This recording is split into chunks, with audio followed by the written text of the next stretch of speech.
Welcome to the introductory video for the content section of Desire to Learn, brought to you by UWM's Learning Technology Center. In this video, you'll be introduced to the purpose and features of the content section in D2L. The content section is one of the two most commonly used features of D2L, along with the gradebook.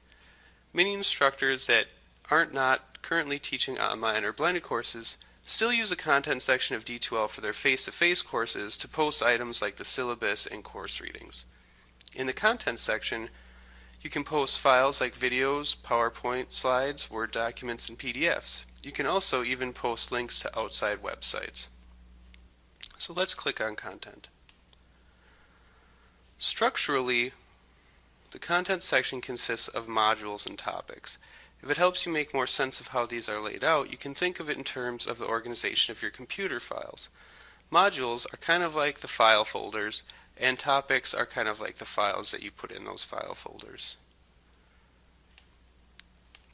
When you're first logged into the content section, you can see there's 4 tabs: View Content, Manage Content, Course Builder, and Manage Files. By default, we're in Manage Content. To start adding content, we'll click on Add Content. And since we want to start from scratch here, we'll click on New Module. We'll give this module a name.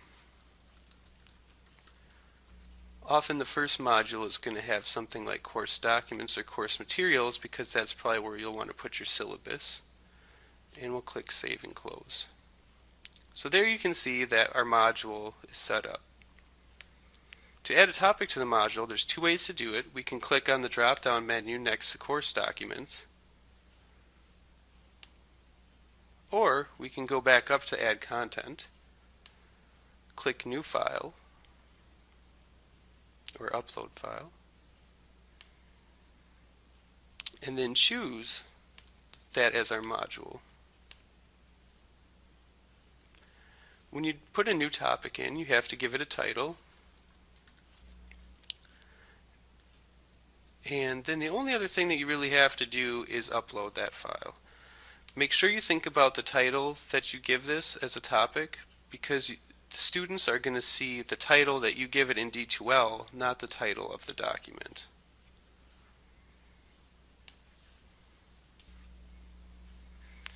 So here you can see that we have our basic module of course documents set up, and right now the topic that we have in it is a syllabus. Why don't we click on the View Content tab?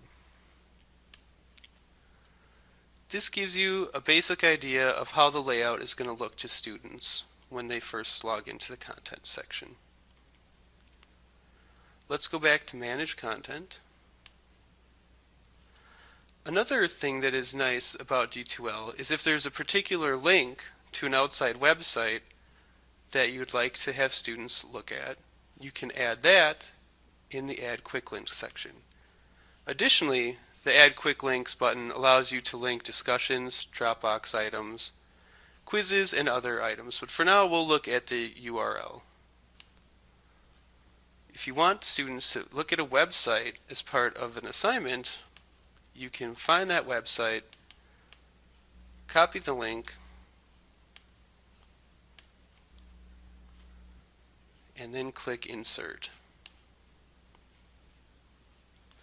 Give that a title,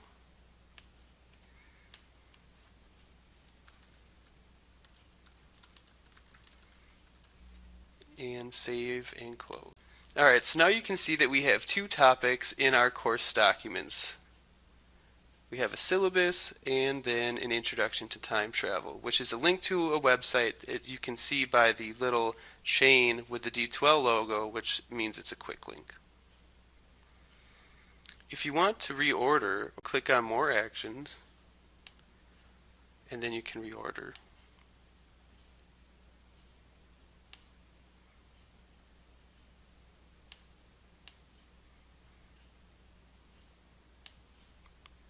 Then if you want to delete an item, click on Delete.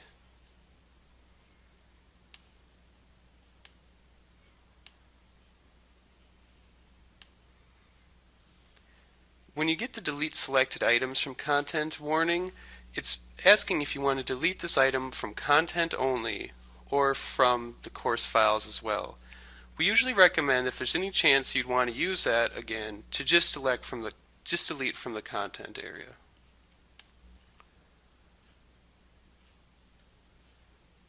To give you a better idea of why we say that, let's now click on the Manage Files tab. This is essentially the guts of the course, and this is what's also known as course files in some of the documentation you may see. Anything that is uploaded to D2L for content is going to be in this area. You can also upload things straight into Manage Files, but we usually don't recommend that because then you might not know exactly where it is to link to it from content. We also usually don't recommend people delete things from course files because then if you ever need it again, you'd have to re-upload it. Another important thing to remember about course files is if you transfer material over from semester to semester, if you don't copy over the course files but you copy the content section, you're going to be copying over just a bunch of dead links because the content section serves basically as links to what's in course files or manage files. So let's go back to manage content. And the final thing that we'll show you in this introduction to content is how to just create a new HTML document. So we'll click on Add Content and then New File. We'll choose our parent module of course documents. Give it a title like Introduction.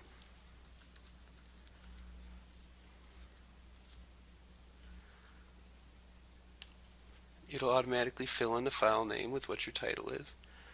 And then you have an HTML editor from which you can write your introduction to the class. You can insert pictures of yourself and links if you have a personal website or a Facebook site that you'd like them to go to as well.